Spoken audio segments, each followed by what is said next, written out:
Best village কুকিংয়ে আপনাদের সকলকে স্বাগত জানাই। আমি চলে এসেছি আবারও দুটো নতুন রেসিপি নিয়ে। আজকের রেসিপি হচ্ছে বুদিয়া আর বুদিয়ার বেঁচে থাকা আটা দিয়ে পকোড়া। এর জন্য আমি কি কি নিয়েছি দেখে নেওয়া যাক। নিয়েছি জল, নিয়েছি চিনি, লবণ আর দুটো তেজপাতা। এটা নিয়েছি বুদিয়ার শিরা করার জন্য। আর এখানে বুদিয়ার জন্য নিয়েছি বেসন 1 বাটি নিয়েছি। আর এখানে নিয়েছি 3 টেবিল চালের আটা, নিয়েছি সোডা, রংটা অপশনাল, আপনারা নাও দিতে পারেন। আর এখানে বুদিয়া ভাজার জন্য তেল।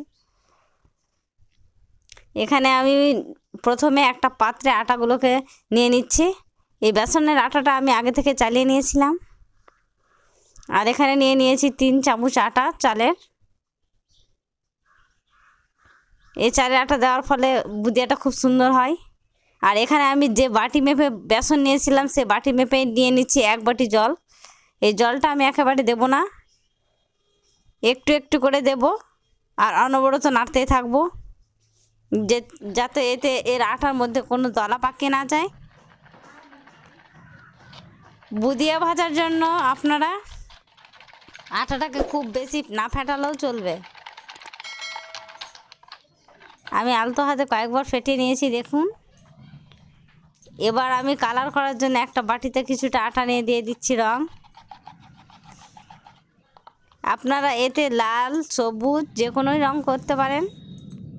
আমি হলুদ রং নিয়েছি। আর এতে দিয়ে দিচ্ছি খাওয়ার সোডা।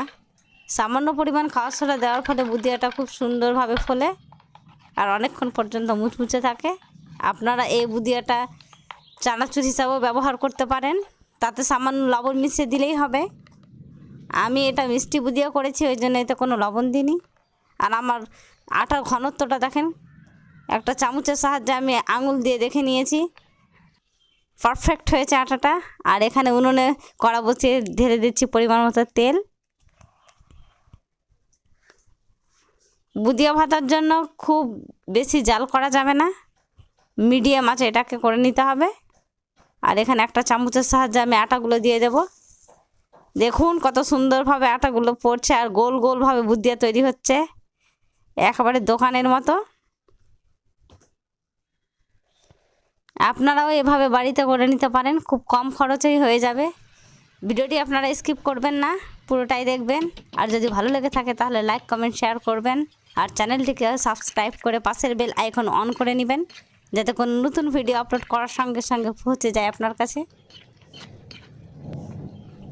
দেখুন আমার বুদিয়াগুলো কত সুন্দরভাবে ফুলে উঠেছে, লম্বা এবড়ো খেবড়ো হয়নি, একেবারে গোল গোল হয়েছে, দেখতেও খুব ভালো লাগছে।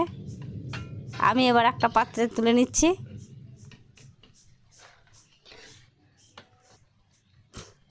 আবারও আমি এভাবেই ভেজে নেব।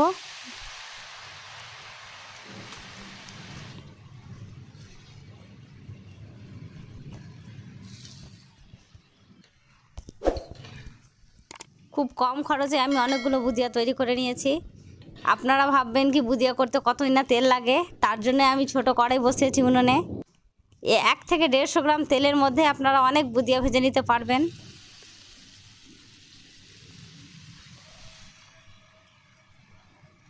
এবার আমি রং ছাড়া যে আটাটা রেখেছিলাম তারও বুদিয়া ভেজে নিচ্ছি।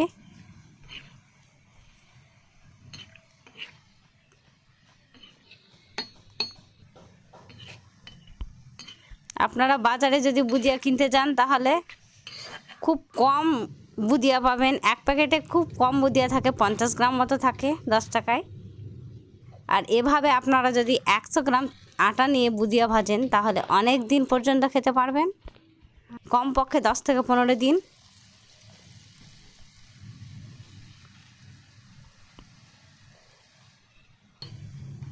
এভাবে আমি বাকি সবগুলোই বুদিয়া ভেজে নেব। আর বাইরে দেখুন বৃষ্টি পড়ছে।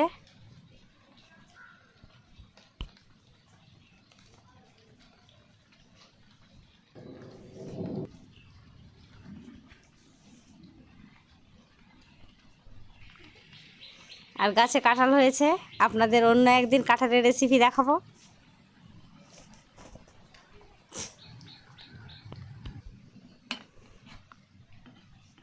এভাবে আমি বাকি কাজটাও করে নিয়েছি।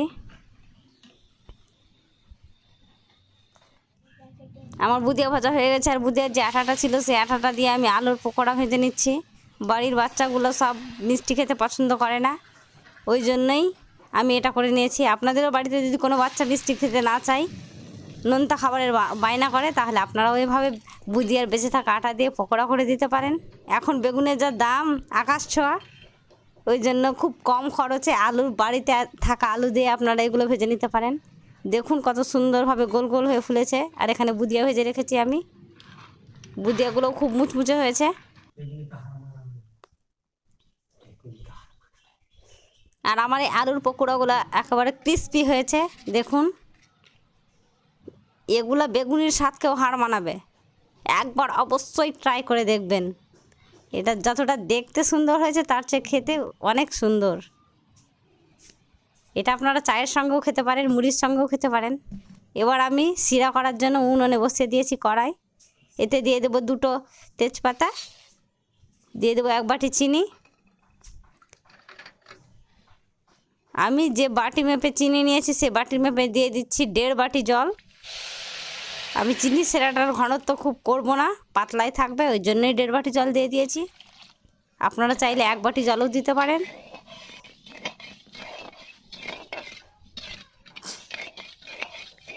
এই শিরাটাকে আমি ভালো করে জাল করে নিচ্ছি, তবে এর 1 তার কিংবা 2 তার করবো না, নর্মাল থাকবে। আর এটা স্বাদের জন্য দিয়ে দিচ্ছি একটু লবণ।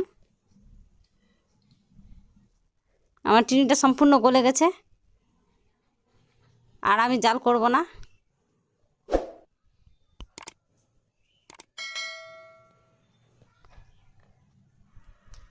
বুদিয়াটাও খুব কড়কড়ে হয়েছে,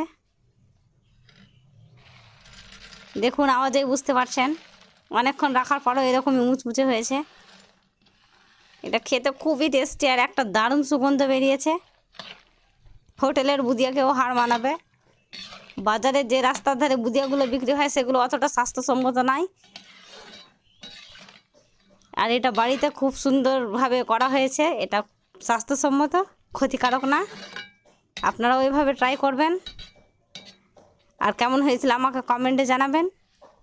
ভিডিওটি যদি ভালো লেগে থাকে তো অবশ্যই আমার চ্যানেলটিকে সাবস্ক্রাইব করবেন। আবারও দেখা হবে পরের ভিডিওতে কোনো নিত্য নতুন রেসিপি নিয়ে। সকলেই খুব ভালো থাকবেন, সুস্থ থাকবেন। ধন্যবাদ।